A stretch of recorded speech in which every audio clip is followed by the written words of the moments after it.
Hello everyone and welcome to the first video of my channel. I know the audio may not be great, but bear with me. I think you'll enjoy.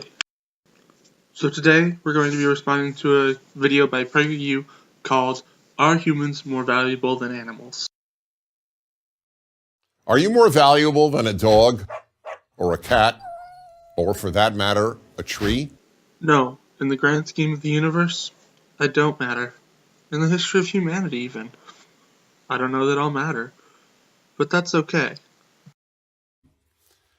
One of the biggest differences between Judeo-Christian values and secular values concerns this very issue, the worth of the human being. I would agree with you here, but I get the feeling this is where you and I stop agreeing. According to the Judeo-Christian value system, human beings are infinitely valuable. And there's the problematic statement I was waiting for.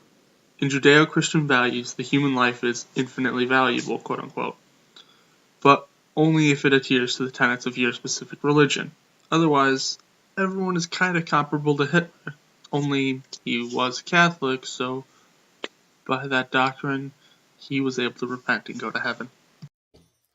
On the other hand, secular humanism devalues the worth of humans. Not that secularism makes a claim on the value of humanity, but if it did, stating the value of something does not intrinsically lower its value.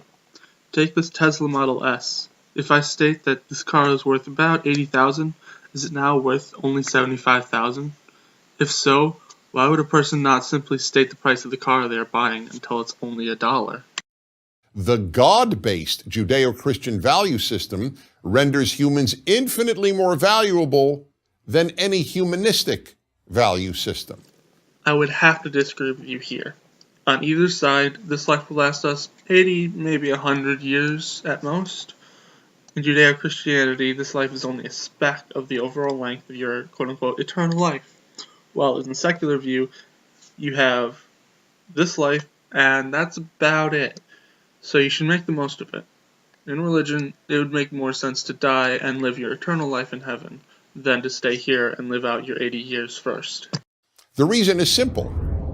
If there is no God, human beings are only material beings, and therefore not worth anything beyond the matter of which they are composed. But in the Judeo-Christian system, human beings are created in the image of God, meaning that human life is sacred. In other words, we are either created in the image of carbon atoms, and therefore not worth much more than carbon, or we are created in the image of God, and therefore infinitely valuable. First, in the humanist view, you are worth more than just the matter you are composed of. You are worth what you contribute to the total information amassed by the human race, as well as the impact you have on those in your life. And you are not created in any image. Evolution doesn't work that way. It didn't use a template of any kind. Secondly, in the image of God is a very hyperbolic statement. First, prove a God exists. Then, prove it is your specific God. Then, prove he looks similar to us. Do that, and then you can make this claim. Our secular, post-Judeo-Christian society has rendered human beings less significant than at any time in Western history. So, in other words, we understand the natural world and where we fit into it better than we ever have before. First, the secular denial that human beings are created in God's image has led to humans increasingly being equated with animals.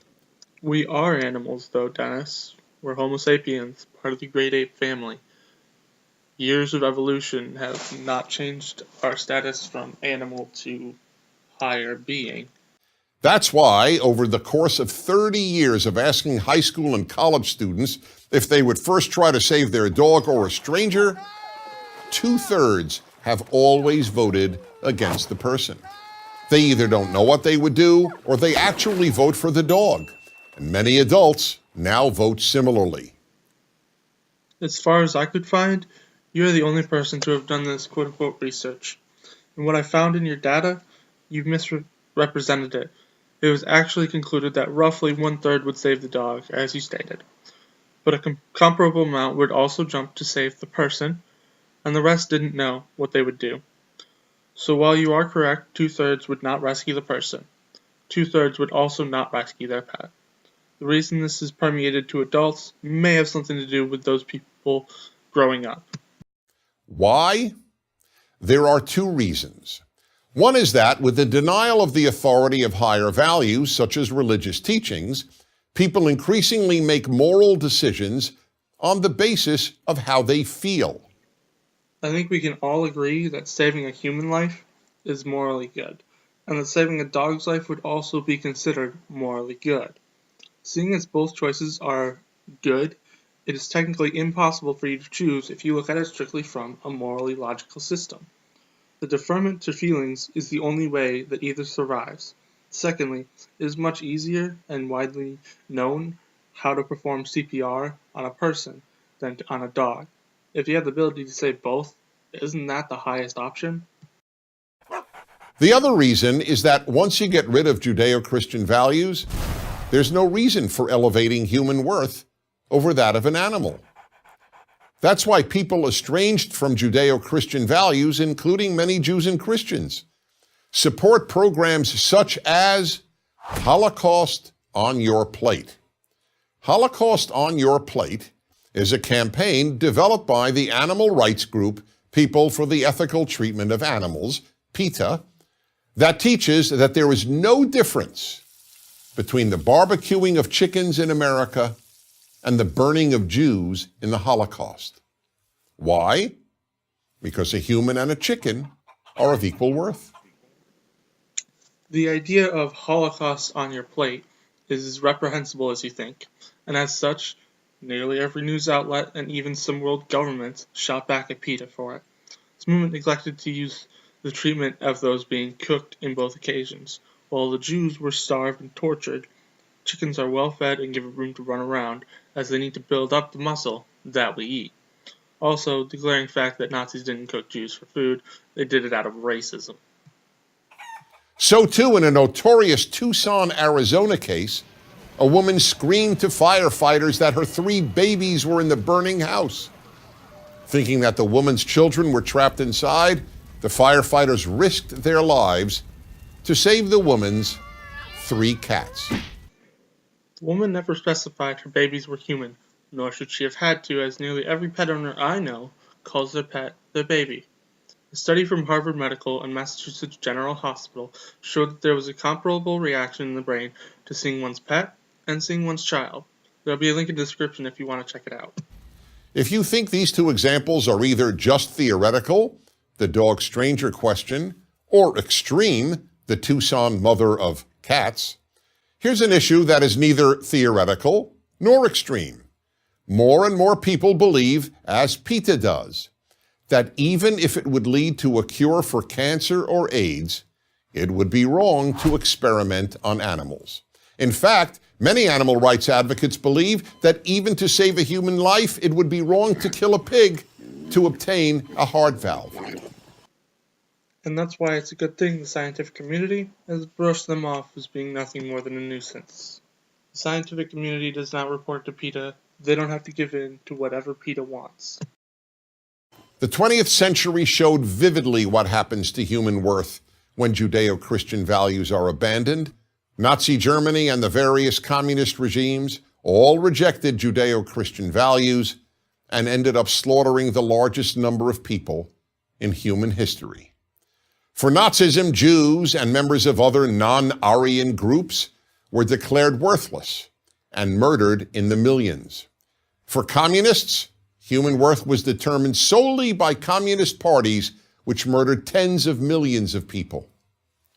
Only by rejecting Judeo-Christian values could Nazis declare Jews, Slavs, and others subhuman.